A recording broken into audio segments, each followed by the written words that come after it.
이 시간은 창세기를 살펴보도록 하겠습니다. 성경의 첫 책이 창세기입니다.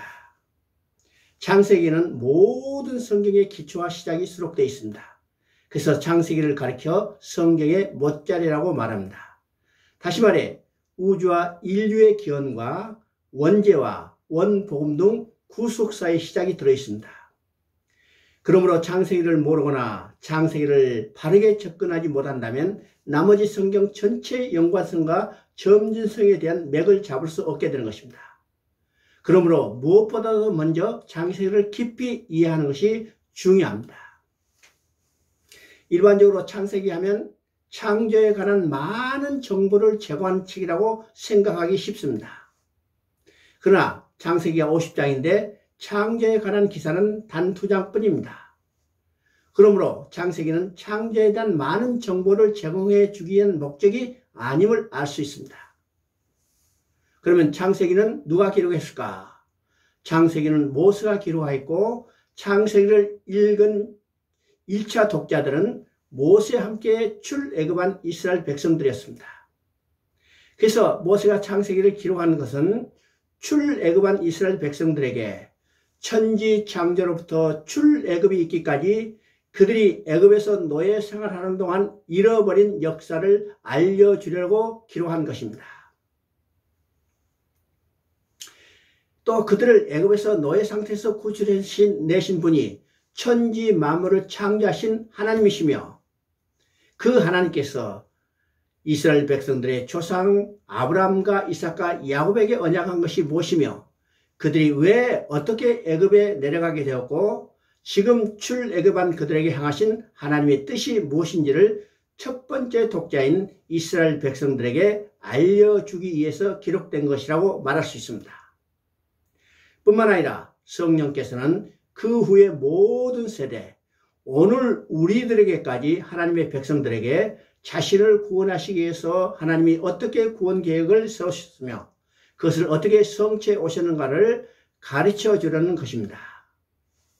그러므로 성경 전체가 그렇지만 특히 창세기를 읽을 때 인물과 사건의 초점을 맞춰서는 안 되고 사건과 인물을 통해서 주권적으로 역사에 가시는 하나님의 마음이 무엇인가를 읽을 수 있어야 합니다. 성경은 하나님의 말씀을 기록한 책이며 인류를 구원하시기 위한 책이며 그러므로 하나님의 뜻과 목적을 깨닫는 것이 중요한 것입니다. 창세기는 창조의 역사와 구원의 과정에서 역사하시는 하나님의 주권을 볼 수 있습니다. 그렇다면 창세기를 통해서 알아야 하는 것은 하나님은 창세 때 무슨 일을 해 주셨는가 하는 것입니다.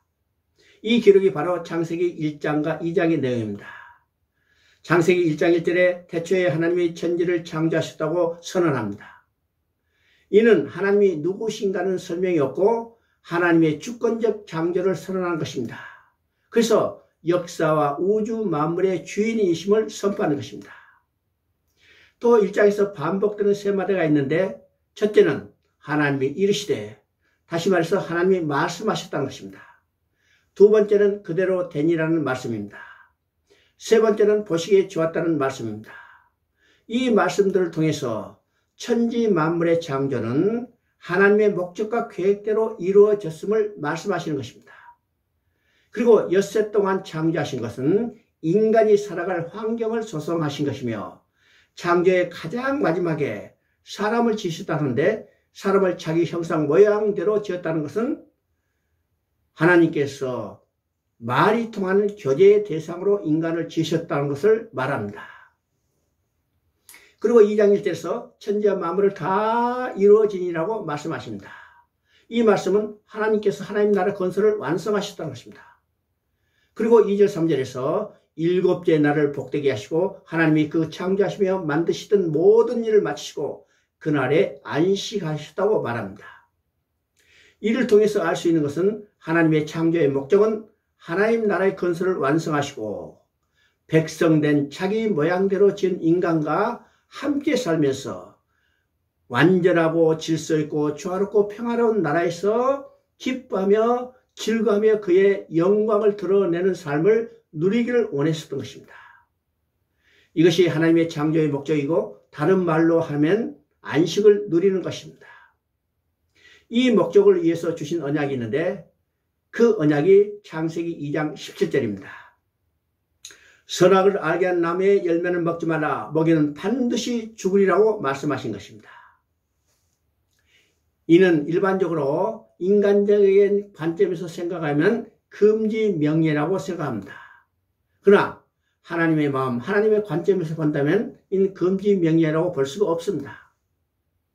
그래서 하나님께서 이 언약을 주신 목적은 이 언약만 지킨다면 하나님과 인간은 하나님이 통치하는 하나님 나라에서 왕과 백성의 관계, 남편과 아내의 관계, 아버지, 아들의 관계를 유지하면서 영원히 함께 살아가기 위해서 주신 것입니다. 그러므로 이 언약은 최초의 법이었습니다. 사랑의 언약이었습니다. 순종의 법이었던 것입니다. 그러므로 아담과 하와는 이 언약만 지켰다면 하나님이 통치하는 하나님 나라에서 하나님과 함께 살면서 하늘에 속한 모든 신령한 복을 누리며 살 수 있었던 것입니다.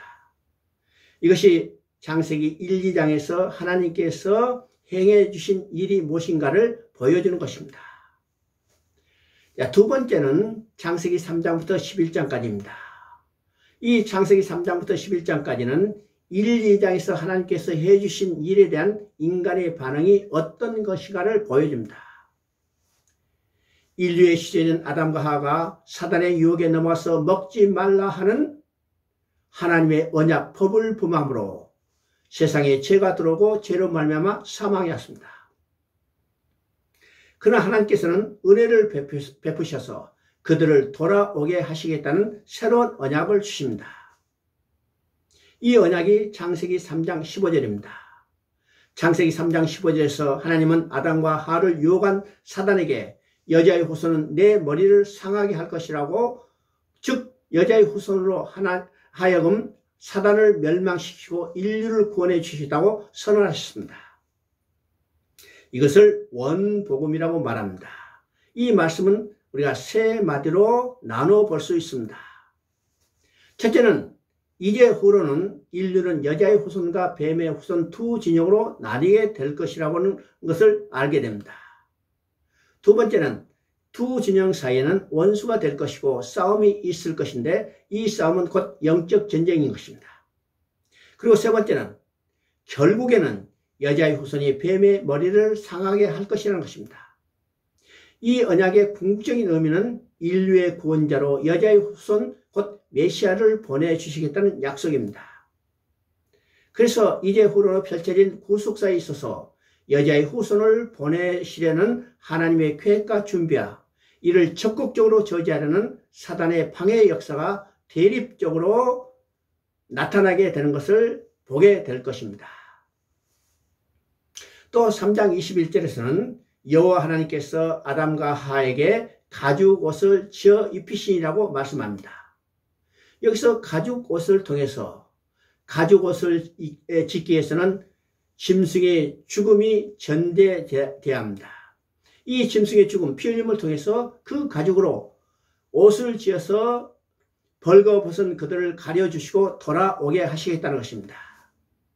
이 가죽옷을 통해서 어린 양의 죽음, 곧 어린 양 대신 예수 그리스도의 십자가의 죽음을 계시하고 있는 것입니다.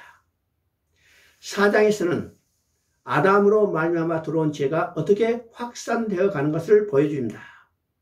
가인이 아벨을 쳐 죽인 것은 창세기 3장 15절에서 계시된 여자의 후손이 태어나지 못하도록 뱀의 후손이 대적하는 사건입니다. 이 사건을 기점으로 해서 뱀의 후손이 여자의 후손이 태어나지 못하도록 대적하는 사건이 성경에서 계속 반복적으로 나타난 것을 우리가 볼 수가 있죠. 자, 6장에서는 하나님의 아들들과 사람의 딸들 두 진영이 혼합되어 죄가 세상에 가득하게 되어 결국 홍수 심판을 유발하게 됩니다. 그러나 하나님은 홍수의 심판 가운데서도 은혜를 베푸셔서 노아의 8가족을 구원해 주십니다. 이제 인류는요, 홍수 가운데 구원받은 노아의 세 아들로부터 다시 번성하기 시작하지만 그들도 하나님을 배반하고 떠나서 자신들의 나라를 건설하려고 합니다.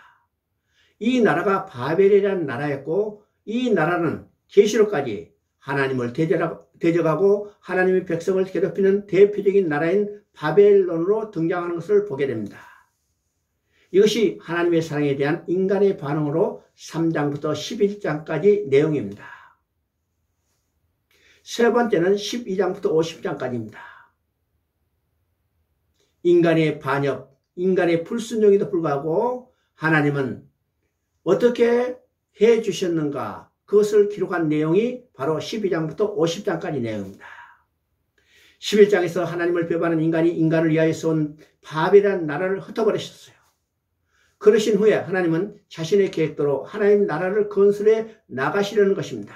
그래서 12장에서 아브라함을 부르시고 약속을 주심으로 원복음에 주셨던 여자의 후손에 대한 언약을 발전시켜 나가십니다. 12장에 주신 아브라함이 주신 이 약속의 내용을 우리가 살펴보면 세 가지로 말할 수 있습니다. 첫째, 약속의 내용은 자손입니다. 하나님은 셀 수 없이 많은 자손을 약속하시는데 이 자손은 궁극적으로 예수 그리스도를 지칭합니다. 두 번째 약속의 내용은 땅입니다. 땅은 육적으로 보이는 가나안 땅이지만 이 땅은 궁극적으로는 하나님을 떠난 인간들이 돌아갈 본향, 곧 천국입니다. 세 번째 약속의 내용은 복입니다. 이 복은 하늘에 속한 모든 신령한 복으로 하나님께 돌아가서 하나님과 함께 살면서 누리게 되는 복인 것입니다.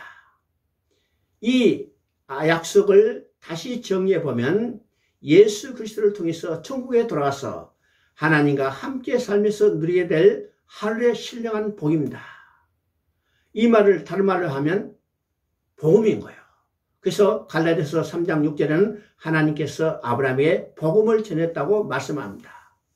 그러면 아브라함에게 주셨던 복음이 오늘 우리에게 주신 복음입니다. 다른 말로 하면 아브라함에게 주셨던 약속이 오늘 나에게 주신 약속과 동일하다는 것입니다. 이 언약은 아브라함에게 주셨지만은 아브라함이 죽자 그 아들 이삭에게 계승되고 또 그 아들 야곱에게로 계승되어 나가는 것을 보게 됩니다. 그리고 32장에서는 야곱을 이스라엘로 바꿔주심으로 하나님은 이제 이스라엘 국가, 이스라엘 민족을 통해서 하나님의 구원계획을 이루어 가실 것을 계시하고 있습니다. 그래서 야곱이 이스라엘의 조상이 되게 하시고 야곱의 가족을 애굽으로 내려보내서 큰 민족으로 이루고 다시 돌아오게 하시겠다고 약속합니다. 이 약속은 이미 아브라함에게 주신 약속을 성취해 가는 과정에 불과한 겁니다. 한편으로 하나님 나라를 다스릴 왕을 준비해 나가는 것을 보게 되는데 창세기 17장 6절에서는 아브라함에게 왕들이 내게서부터 나오리라고 말씀하시고 또 35장 11절에서는 야곱에게 왕들이 내 허리에서 나오리라고 약속을 계승해 주십니다. 그리고 49장 10절에서는 야곱이 죽기 전에 그 아들들에게 유언할 때 유다에게 유다 지파 가운데 왕이 나올 것을 예언하고 이 유다 지파에서 나올 왕은 바로 1차적으로 다윗이지만은 다윗의 후손 가운데 여자의 후손으로 오신 예수 그리스도가 영원한 왕으로 오실 것을 계시하고 있는 것입니다. 이 내용이 12장부터 50장까지 말씀의 줄거리인 것입니다. 이것이 하나님을 배신하고 타락한 인간에게 주신 하나님의 은혜의 언약입니다. 그러므로 창세기는 성경 전체를 통해서 하나님께서 이루어 가실 구원 계획에 대한 큰 틀, 곧 대입니다. 이 일은 우리가 계시록에서 완성되는 것을 보게 될 것입니다.